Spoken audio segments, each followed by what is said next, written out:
M के spoken classes. और जैसा कि आप सभी जानते हैं, एम के spoken classes nowadays giving both the classes grammar as well as spoken. I have started a batch for spoken practice at 10 a.m. and I would like to appreciate them. They are giving me unbelievable performance and I am very happy with their performance.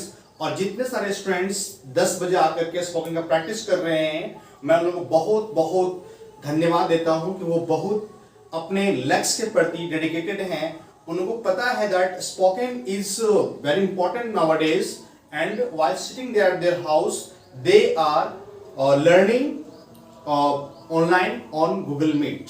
सो अगर आप भी थोड़ा बहुत spoken का knowledge है, आपको conversation आता है, तो आप 10 बजे आकर के प्रैक्टिस कर सकते हो, 10 बजे ऑनलाइन आप पढ़ सकते हो। बट कई सारे स्टूडेंट्स हैं जो बहुत स्टार्टिंग से क्लास चाहते हैं। मैं उन लोगों के लिए एक बहुत ही बेसिक क्लास लेकर के आया हूं। तो आज मैं स्टार्ट कर रहा हूं सिंपल प्रेजेंट टेंस। ये क्लास जितने सारे बच्चे बिल्कुल अपना ग्रामर को बेसिक से शुरू करना चाहते हो, तो वो हमारे वीडियो का मतलब जो हमारा ऑनलाइन क्लासेस है उसमें कुछ टॉपिक पढ़ाया गया आपको। Use of 8 cases of pronoun और formation of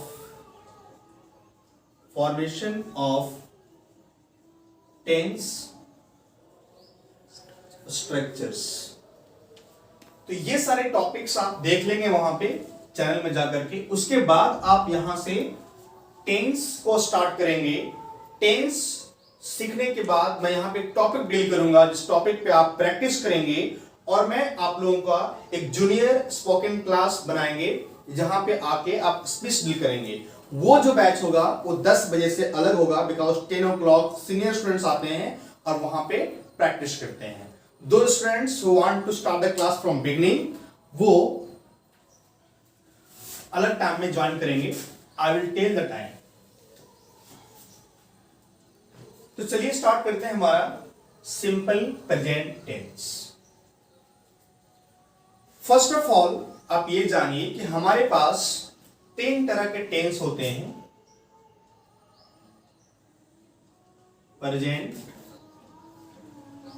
past, future.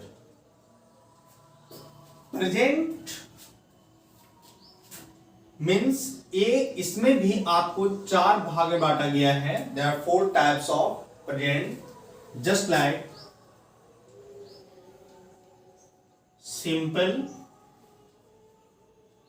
Present tense, present continuous tense, present perfect tense and present perfect continuous tense। तो प्रेजेंट में भी हमारे पास 4 तरह का टेंस होता है, वो सभी इस प्रकार हैं। इसी तरह से पास्ट में भी हमारे पास 4 होता है और फ्यूचर में हमारे पास 3 तरह के टेंस होते हैं। सिंपल फ्यूचर, फ्यूचर कॉन्टिन्यूअस और फ्यूचर परफेक्ट।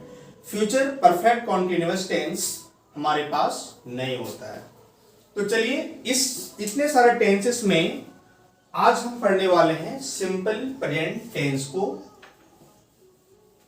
बहुत ही बेसिक से बताया जाएगा आपको। अगर आप यहां पे ध्यान रखेंगे तो ऐसे स्टूडेंट जिसको इंग्लिश में कुछ नहीं आता है, they know nothing in English, वैसे स्टूडेंट भी वो आसानी से अंग्रेजी सीख सकते हैं थ्रू एम के स्पोकन क्लासेस। आप यहां पे बस कंटिन्यू रहें, लगातार देखते रहें। तो सबसे पहले हम स्टार्टिंग करते हैं कि tense I will teach again. But आज का जो क्लास है बहुत ही सिर्फ बेसिक क्लास है। आपको इस टेंस के बारे में बहुत डीप नॉलेज नहीं दिया जाएगा, बट ये क्लास जो स्टार्टिंग बच्चों होता है, मतलब जो बिल्कुल नथिंग है, उनके लिए बहुत फायदेमंद क्लास होगा, ये बहुत बेनिफिशियल क्लास होगा। तो यहाँ पे कंटिन्यू रहें। किसी भी टेंस को समझने के लिए सबसे पहले आपको टेंस का आइडेंटिफिकेशन पता होना चाहिए।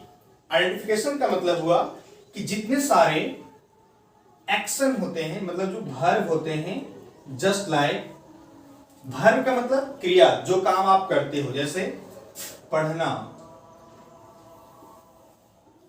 खेलना, जाना,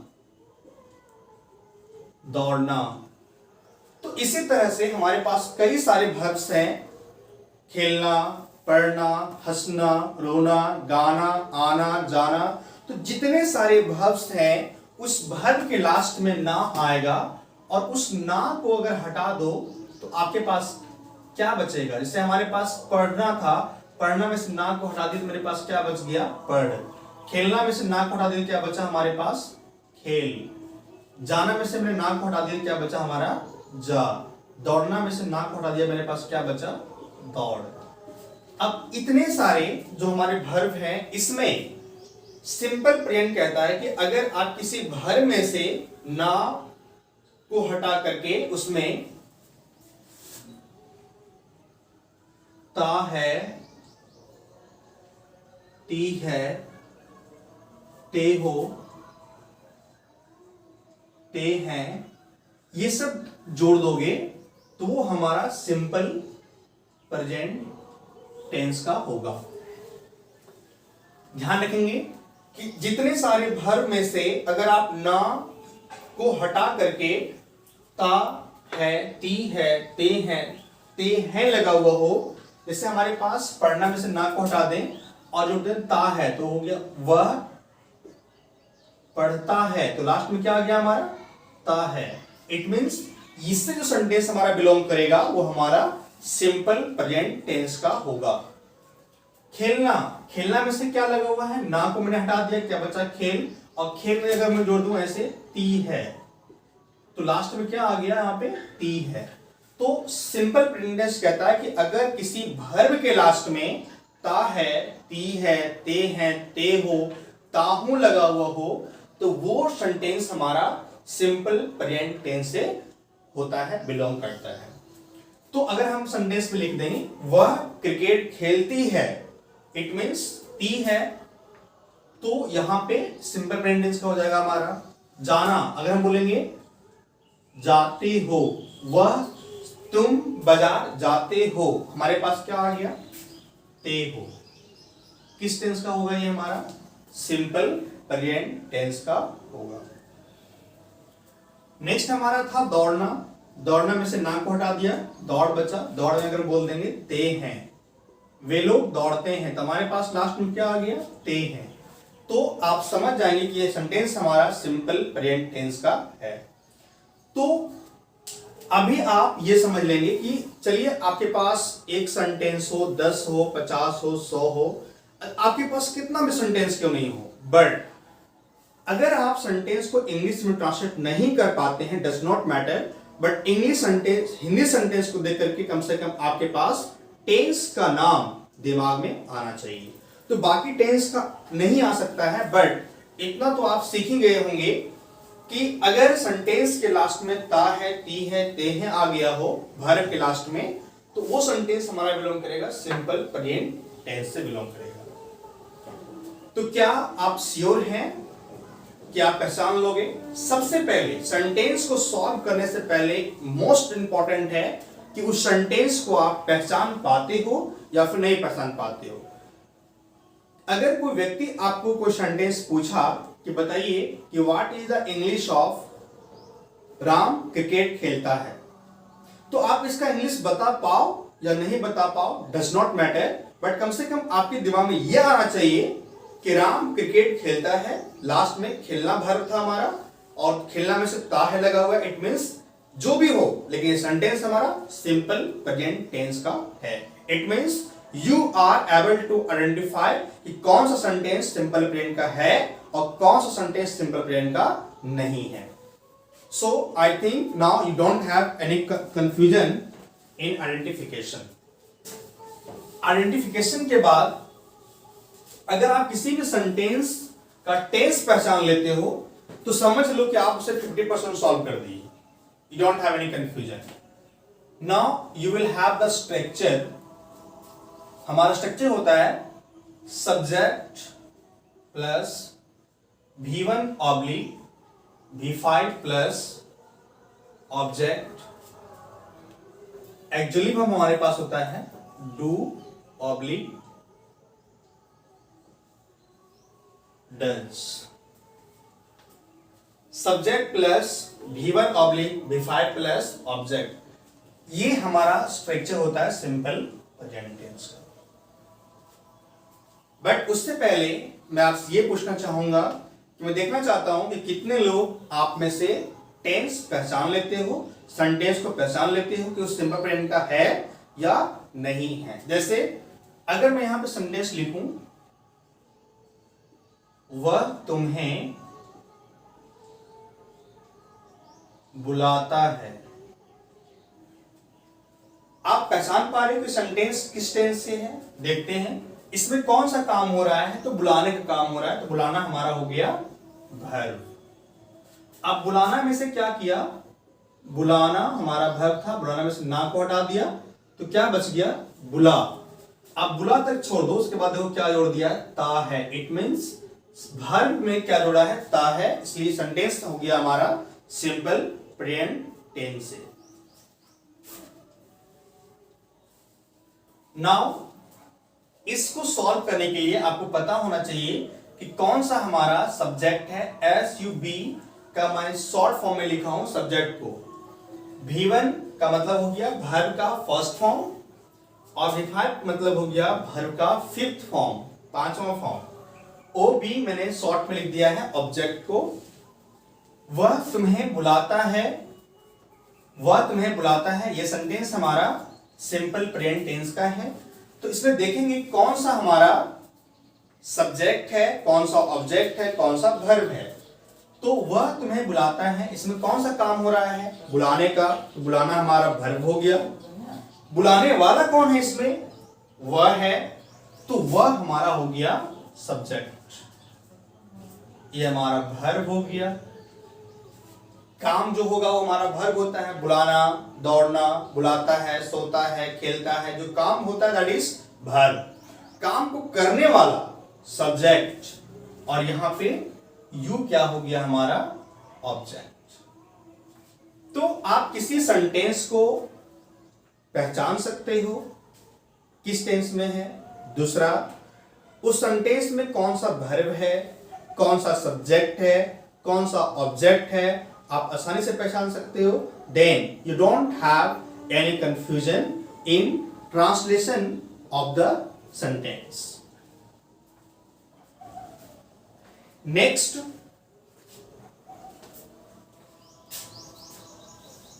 अब ये सीखेंगे कि किसी भी वर्ब का अगर मुझे V1 पता है तो उसका हम V5 कैसे बनाएंगे. तो ये बहुत आसान है, बहुत डिफिकल्ट नहीं है हमारे पास. अगर आपको V1 पता है तो V1 में अगर आप S और ES ऐड करोगे तो क्या बन जाएगा आपका V5. जैसे आपके पास वर्ब हो बुलाना. बुलाना का इंग्लिश होता है हमारे पास कॉल. V5 इसका हो जाएगा कॉल्स. वर्ब हमारा हो जाएगा जाना. जाना को इंग्लिश में कहते हैं गो. ये हमारा V1 है. V5 हमारा हो जाएगा गोज. आना, आना English come that is V1. If we add S तो हो जाएगा comes that is V5. Next है हमारा दौड़ना. दौड़ना इंग्लिश जाएगा हमारा रन. यहां पे हो जाएगा रन्स.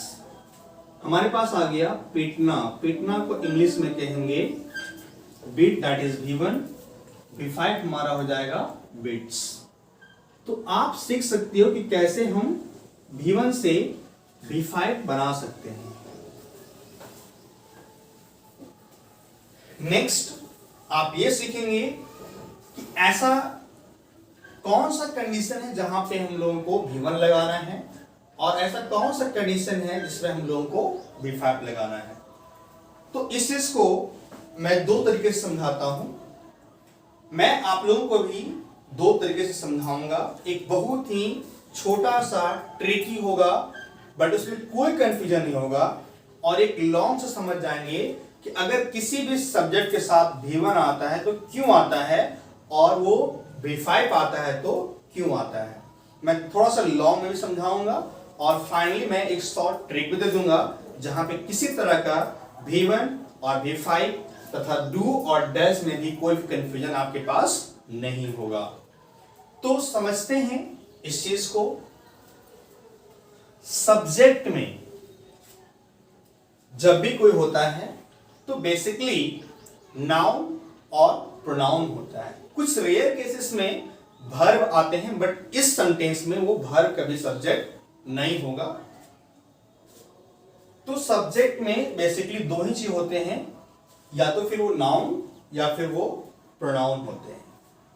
अच्छा, आप सभी जानते हो कि नाउन के साथ क्या रूल्स है अगर हम सिंगुलर प्लूरल की बात करेंगे। तो आप सभी जानते हो कि जितने सारे सिंगुलर नाउन है हमारे, like singular noun, singular noun में अगर हम एस और यस को ऐड करेंगे तो क्या बन जाता है हमारा, प्लूरल नाउन बन जाता है। सिंगुलर नाउन प्लस एस और यस क्या बन जाएगा, प्लूरल नाउन। जैसे हमारे पास अ पेन हो, अ पेन में अगर मैंने एस लगा दिया तो क्या बन जाएगा, pens, that is plural. Singular का मतलब होता है एक, और प्लूरल का मतलब होता है, प्लूरल का मतलब हो गया बहुत सारे, दो या दो से अधिक हो सकता है। नेक्स्ट हमारा है अ बुक। अ बुक में अगर मैं एस जोड़ूं तो क्या बन जाएगा हमारा, बुक्स। अ बुक का मतलब हो गया एक, और बुक्स का मतलब हो गया कम से कम दो या फिर दो से अधिक, जितना भी हो सकता है वो। तो यहां पे आपने क्या देखा कि वर्ब नाउन के साथ क्या रूल है कि नाउन में एस और एस लगाने से बन जाता है प्लूरल। और नेक्स्ट देखते हैं आगे। तो एक ग्रामर में जो रिलेशन होता है किसके बीच का, एक नाउन ऑब्लिक प्रोनाउन, और इसके बाद आता है वर्ब। तो हमको रिलेशन पढ़ना है इस दोनों के बीच, नाउन प्रोनाउन और वर्ब के बीच में रिलेशन को पढ़ना है। तो ग्रामर में ये दो भाई की तरह है, नाउन और वर्ब। प्रोनाउन क्या है, बेसिकली वो भी नाउन ही है बट प्रो है वो, क्लियर। जो नाउन के स्थान पे आया था उसी को बोलते हैं हम लोग प्रोनाउन, जो मैं पिछले क्लासेस में समझा दिया था आप लोगों को। तो प्रोनाउन क्या है, वो भी एक तरह का नाउन ही है। तो नाउन और वर्ब के बीच के रिलेशन को समझना है। This is the two brothers of the English grammar. लेकिन एक भाई का कहना है कि अगर एस और यस लगाओगे तो मैं क्या बन जाऊंगा, प्लूरल। देखते हैं वो क्या करता है। वर्ब इसके जस्ट उल्टा होता है। वर्ब, जितने सारे वर्ब हैं अगर उसको V1 लिखते हो दैट इज ऑलरेडी वो प्लूरल होता है, प्लूरल वर्ब होता है, मतलब V1 हमारा प्लूरल होता है। अगर इसमें एस और एस को लगाते हो तो क्या बन जाता है वो, सिंगुलर, सिंगुलर वर्ब, जो कौन होते हैं हमारा, V5 होते हैं। इस लॉजिक को समझिए। इस लॉजिक जो कंसेप्ट है वो कई सारे स्टूडेंट्स को दिमाग में एक्सेप्ट नहीं करता, बिकॉज वो हमेशा ये सुनते हुए रहते हैं कि अगर हम एस और एस लगाने से कोई भी चीज क्या बन जाता है, प्लूरल। लेकिन वो जो रूल है that is only and only for noun, not for verb. तो नाउन के साथ कंडीशन क्या है कि वो एस और एस के बिना सिंगुलर होता है, एस और एस जोड़ने के बाद वो बन जाता है प्लूरल। बट वर्ब कहता है कि नहीं, ये जो कहेगा मैं उसका जस्ट अपोजिट हूं, उल्टा हूं। ये क्या कहता है कि जब तक मुझ में एस और एस नहीं लगा हुआ है, मतलब V1 रहूंगा तो मैं क्या रहूंगा, प्लूरल वर्ब। और अगर आप मुझे एस और एस जोड़ने के बाद बना दोगे V5 तो V5 हमारा हो जाएगा सिंगुलर वर्ब। ध्यान रखेंगे इसको, उल्टा है जस्ट हमारा। नाउन के साथ क्या कंडीशन है, नाउन का मतलब कोई दुनिया का सारा वस्तु, just like pen, rubber, cutter, pencil, bed. तो ये सब क्या है हमारा, नाउन है हमारे। अब वर्ब कौन सा होता है? जैसे पढ़ना, जाना, आना, रोना, उठना, बैठना, वर्ब है। तो अगर हमारा वर्ब V1 है दैट इज प्लूरल, और उसमें s और s लग गया दैट इज V5 बना दोगे तो हो जाएगा हमारा सिंगुलर। जैसे हमारे पास वर्ब है जाना, तो जाना अगर मैं लिखता हूं V1 गो, तो गो कैसा वर्ब है हमारा? Plural verb. इसमें हमने s और s लगा दिया, बन गया गोज, तो ये क्या हो जाएगा हमारा? Singular verb. आना, आना को इंग्लिश में क्या कहेंगे?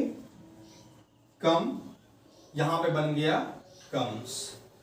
तो ध्यान रखेंगे गो हमारा प्लूरल वर्ब है, कम हमारा प्लूरल वर्ब है, बट गोज हमारा सिंगुलर वर्ब है और कम्स हमारा सिंगुलर वर्ब है।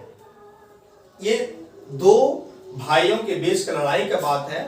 नाउन का फंडा अलग है और वर्ब का जो बेसिक रूल है सिंगुलर और प्लूरल का वो डिफरेंट है, जस्ट उल्टा है नाउन का। तो ये था दो भाई के बीच के लड़ाई का। बट हम लोगों का क्या काम होता है कि दोनों के झगड़ा को शांत कर देना। अगर सोचिए कि अब आपके पास एक तराजू दे दिया जाए, उस तराजू को दो भाग में दोनों को इक्वल करना हो, बराबर करना हो, तो क्या करेंगे? अगर एक साइड हेवी लोड रखोगे, दूसरा साइड भी आपको हैवी लोड रखना होगा ताकि वो बराबर रहे। अगर वन साइड 10 kg रखते हो, नाउन साइड अगर 10 kg रखते हो, तो वर्ब के साथ भी आपको कितना रखना पड़ेगा? 10 kg। मतलब जैसा नाउन होगा वैसा वर्ब होगा। ध्यान रखेंगे, we have to make the equality. तो इक्वालिटी लाने के लिए मुझे जैसा नाउन होगा उसी आधार पे आपको वर्ब का यूज करना होगा।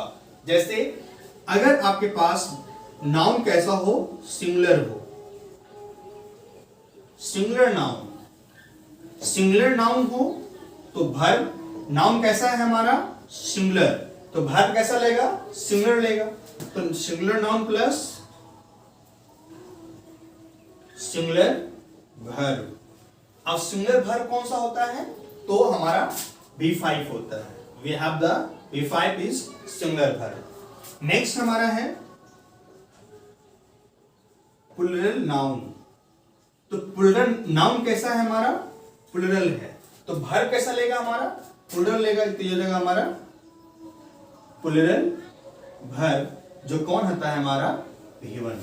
तो ध्यान रखेंगे सिंगुलर नाउन सिंगुलर वर्ब जो V5 होता है, प्लूरल नाउन प्लूरल वर्ब जो हमारा V1 होता है। ये आपका बेसिक रूल था और इसके बीच का। अब समझते हैं कि कहां पे क्या लगेगा।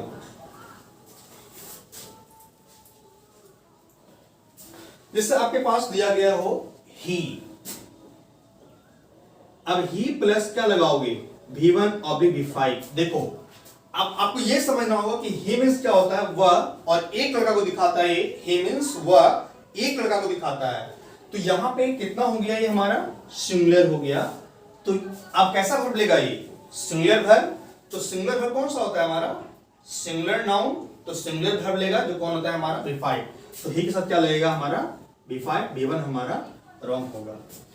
नेक्स्ट अगर हम लिखें यहाँ पे C, तो C plus V1 oblique V5।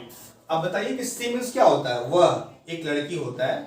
तो सिंगुलर वर्ब, सिंगुलर नाउन है हमारा, तो सिंगुलर नाउन के साथ कैसा वर्ब आएगा? सिंगुलर वर्ब, और सिंगुलर वर्ब कौन सा होता है हमारा? V5। तो C प्लस V5 राइट होगा और V1 रॉन्ग होगा। बट अगर आप यहीं पे लिखोगे he and C plus V1 oblique V5, आप इस सेंटेंस को देखिए कि हमारे पास सब्जेक्ट में क्या आ गया? ही एंड सी। अब ही एंड सी का मतलब हो गया एक लड़का और एक लड़की। कितने हो गए? दो। दो मीन्स प्लूरल हो गया। तो plural noun plus plural verb जो कौन होता है हमारा? V1 होता है। तो यहां पे क्या राइट होगा? V1 is right, V5 is wrong. Next हमारा है, जैसे आ गया Ram, Ram plus V1 oblique V5। तो राम मीन्स कितना हो गया? एक लड़का हो गया। तो एक लड़का अगर है तो क्या होना चाहिए? सिंगुलर नाउन है हमारा, सिंगुलर वर्ब आएगा। तो सिंगुलर नाउन सिंगुलर वर्ब जो V5 होता है V1 रॉन्ग है हमारा। बट यहां पे बोल देंगे Ram and Shyam plus V1 oblique V5। क्या लगाएंगे आप? राम एंड श्याम कितने हो गए?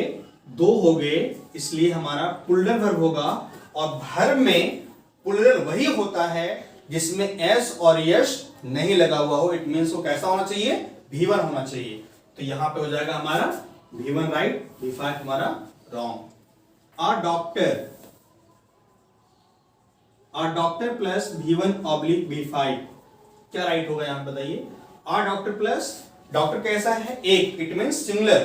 तो सिंगुलर के साथ सिंगुलर वर्ब जो कौन होता है हमारा? V5, V1 हमारा रॉन्ग होगा। बट यहां पर कर देंगे doctors plus V1 oblique V5। अब बताइए डॉक्टर्स मींस क्या हो गया? कई सारे डॉक्टर्स जो हमारे क्या है? प्लूरल हैं। तो प्लूरल के साथ प्लूरल वर्ब जो कौन होता है? V1, V5 यहां पे रॉन्ग होगा। तो मुझे लगता है कि आप ये समझ चुके हो कि कहां पे V1 लगाना है बेसिकली और कहां पे V5 लगाना है। हाँ, कुछ यहां पे इश्यूज होते हैं जहां पे स्टूडेंट कंफ्यूजन हो सकता है, वो सिर्फ और सिर्फ आई और यू होते हैं। आई और यू के साथ कंफ्यूजन हो सकता है आपका कि कहां पे क्या लगेगा। कि सर आई का आपको याद रखना होगा। अब यू मीन्स होता है तुम और तुम लोग, बट यू के साथ हमेशा हम लगाते हैं V1 और V5 में क्या लगाते हैं? V1 V5 हमारा हमेशा रॉन्ग होता है। तो स्टूडेंट के दिमाग में ये सवाल आ सकता है कि सर यहाँ पे तुम आ गया, तो तुम मीन्स एक आदमी होता है जो सिंगुलर है, तो क्या होना चाहिए था? V5 जो कि रॉन्ग है। ऐसा इसलिए है क्योंकि हमारे पास पहले के जमाने में हमारे पास तुम या आप के लिए अलग वर्ड था दो। तुम या आप के लिए हमारे पास क्या वर्ड था? दो। और दो के बाद हमेशा क्या लगता था? V5, क्योंकि ये दिखाता है सिंगुलर, तो दो के साथ हम क्या लगाते थे? V5 लगाते थे। बट नाउ यू का मतलब ही होने लगा तुम, आप, तुम लोग, आप लोग, एवरीथिंग। सो और यहां पे पहले था कि तुम लोग या फिर आप लोग का इंग्लिश होता था यू, और यू के बाद लगाते थे V1 क्योंकि तुम होता था प्लूरल, इसलिए क्या लगाते थे हम लोग? V1। बट नाउ दो हैज बीन डिसअपीयर्ड, वो विलुप्त हो गया, लुप्त हो गया। अब सिर्फ मॉडर्न ग्रामर में ट्रेंड हो गया कि आप तुम और आपका भी इंग्लिश क्या लगाएंगे? यू। तो एक्चुअली क्या है कि यहाँ पे दो का रूल नहीं अप्लाई करते हैं, जनरली यू के बाद हम लोग V1 लगा देते हैं। इसलिए यू का मतलब चाहे वो सिंगुलर हो या प्लूरल हो, हमेशा क्या लगाएंगे? V1। There is no confusion. So now I would like to, ये हमारा कुछ लॉन्ग ट्रिक था V1 और V5 के यूज को सीखने का। बट मैं अब आप लोगों को बहुत ही सिंपल, बहुत ही सटीक तरीका बता रहा हूं जिसमें आप कभी गलती नहीं करेंगे। सिंपल सा है, आप ये चीज को अलग लोगे, आई और यू के साथ हमेशा V1 आएगा। आई और यू के साथ हमेशा क्या आएगा हमारा? V1। और डू और डज में से निकालना हो तो क्या लगेगा हमारा? डू। बस आपको सिर्फ इतना दिमाग में रखना है, उसके बाद किसी तरह का कोई भी चीज मेमोराइज करने की जरूरत नहीं है। इसके बाद अगर आपके पास लिखा हुआ हो सिंगुलर सब्जेक्ट, सिंगुलर सब्जेक्ट का मतलब हो गया कि सब्जेक्ट में अगर एक आदमी आया हो, एक आदमी आया हो, एक वस्तु आया हो, एक कुछ भी आया हो, अगर सिंगुलर हो तो उसके बाद आपको लगाना होगा V5। और डू और डज में से अगर छांटना हो तो लगाना होगा डज। और अगर आपके पास प्लूरल सब्जेक्ट हो, इसका मतलब टू और मोर देन टू होता है, तो यहां पे आपको लगाएंगे V1। और डू और डज में से छांटना हो तो लगाते हैं डू। सिंगुलर सब्जेक्ट जैसे आपका हो गया he, she, it, Sita, Ram, a doctor. तो ये सब क्या हमारे पास सिंगुलर नाउन है, सिंगुलर सब्जेक्ट है हमारा। तो इसके बाद हम क्या लगाएंगे, B5 और डू और डज में से क्या लगाएंगे, डज। और प्लुरल सब्जेक्ट, प्लुरल सब्जेक्ट का मतलब हो गया जैसे we, you, they, doctors, teachers, plus लगाते हैं V1 और हेल्पिंग वर्ब लगाएंगे तो डू लगाएंगे। ये था हमारा कहां पे डू, कहां पे डज, कहां पे V1, कहां पे B5 लगाने का तरीका। जितने लोगों को ये कंसेप्ट समझ में आ गया बहुत ही अच्छा है, नहीं समझ में आया तभी कोई दिक्कत नहीं है, आप यहां सिंपली समझ सकते हो कि आई और यू के लिए क्या लगाना है, V1 और हेल्पिंग वर्ब में से डू और डज में से क्या लगाएंगे, डू। इसके अलावा अगर आपके पास सब्जेक्ट में एक आदमी, एक वस्तु आ रहा हो तो B5 लगेगा और उसके साथ लगेगा डज। प्लुरल सब्जेक्ट हो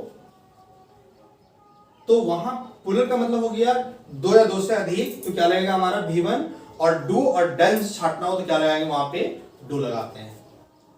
चलिए अब सेंटेंस को देखेंगे हम लोग। इसके पहले थोड़ा सा और समझेंगे आप। यहां पे ध्यान देंगे डू और डज आपका सब्जेक्ट और ऑब्जेक्ट के बीच में है या फिर बाहर है। एब्सोल्युटली कहां है, सब्जेक्ट और ऑब्जेक्ट के बाहर रखा गया है। इसका मतलब क्या हुआ कि डू और डज हमेशा इस सेंटेंस में नहीं आएगा। When there is need of do और does तभी सेंटेंस में आएगा, अन्यथा इसका यूज हम लोग डू और डज का हर सेंटेंस में नहीं कर सकते हैं।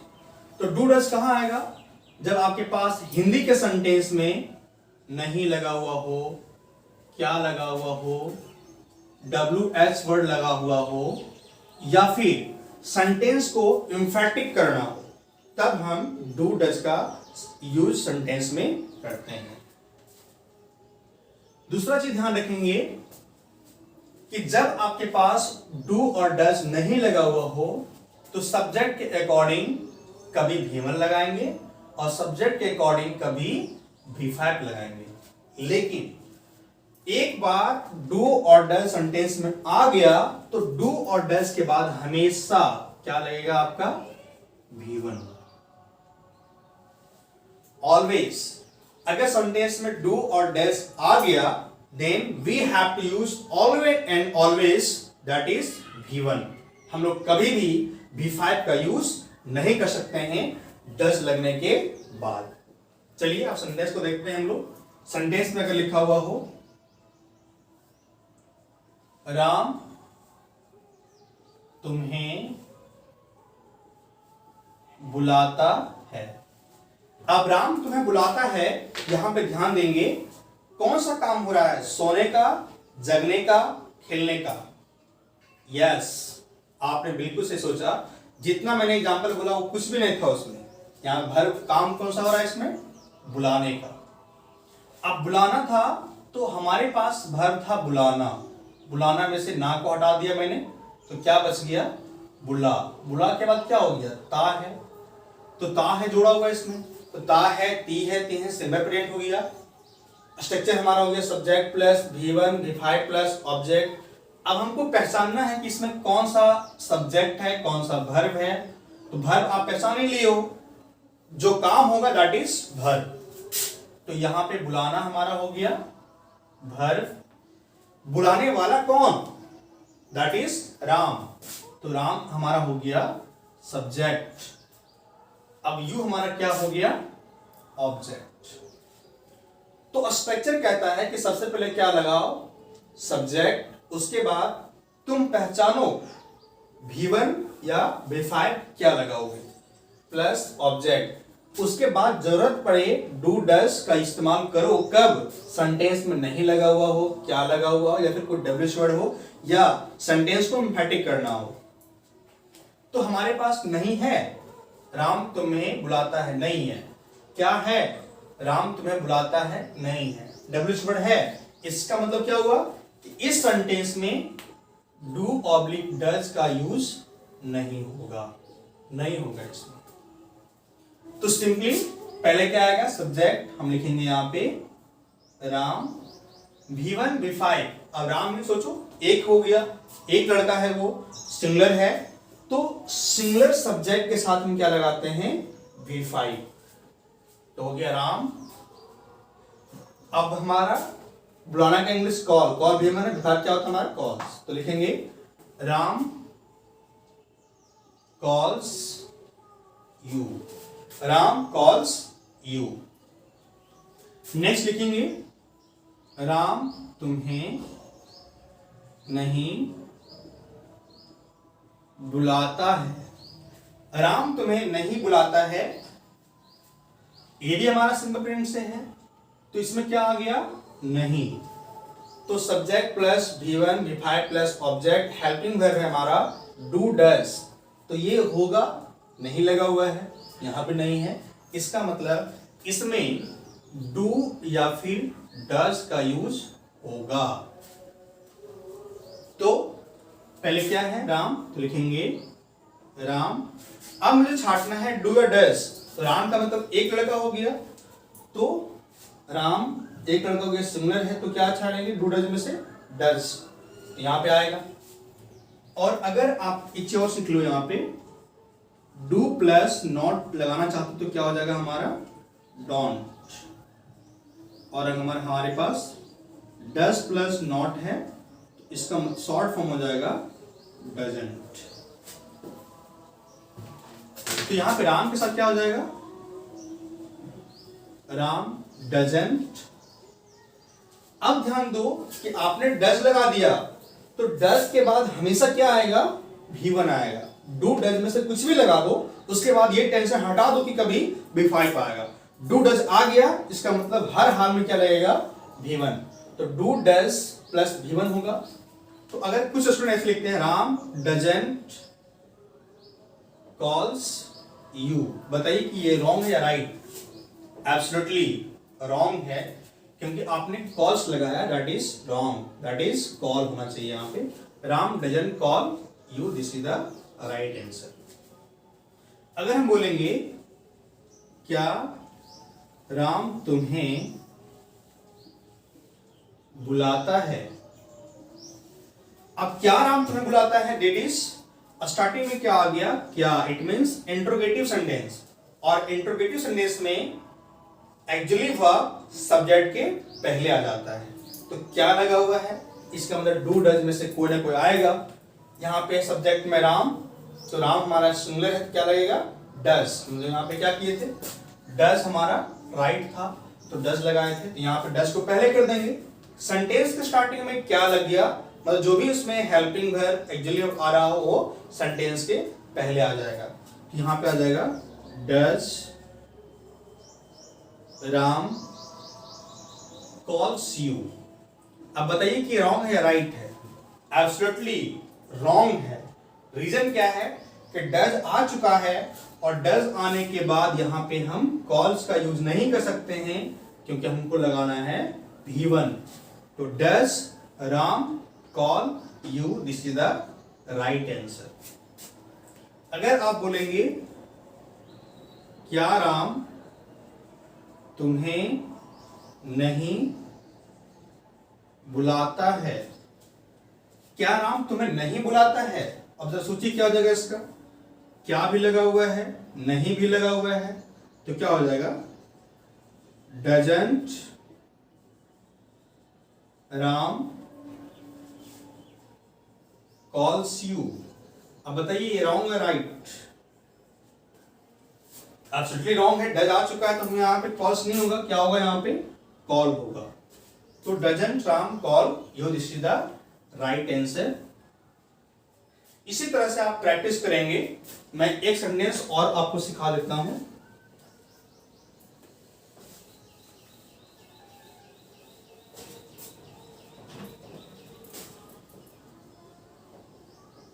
वेलो